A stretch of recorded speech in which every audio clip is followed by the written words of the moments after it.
এখন আমি যে জায়গায় দাঁড়িয়ে আছি এটা দেখলে মনে হবে যে একটা বাঘের খাঁচা, আসলে কিন্তু এটা হলো টিকিট কাউন্টার। এটাতে এক সময় টিকিট যেখানে বসে টিকিট বিক্রি করা হতো, এখন আর যেহেতু এটা বন্ধ করে দেখতে এখন আর টিকিট বিক্রি করা হচ্ছে না আর কি।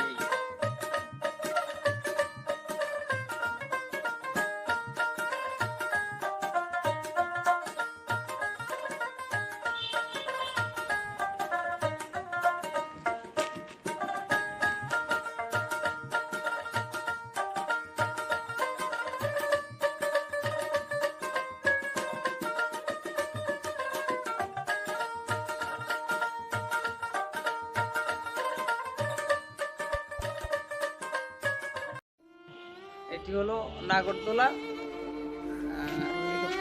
সবচেয়ে বড় নাগরদোলা এটি। এটা মূলত প্রায় সময় বন্ধ থাকে, আগে যখন যে সময় রানিং ছিল সেই সময় বন্ধ ছিল, এখনো বন্ধ আছে। মূলত এটা বন্ধ থাকার একটাই কারণ, এটা যখন প্রথম চালু করছিল তখন একটা ছেলে এটার সাথে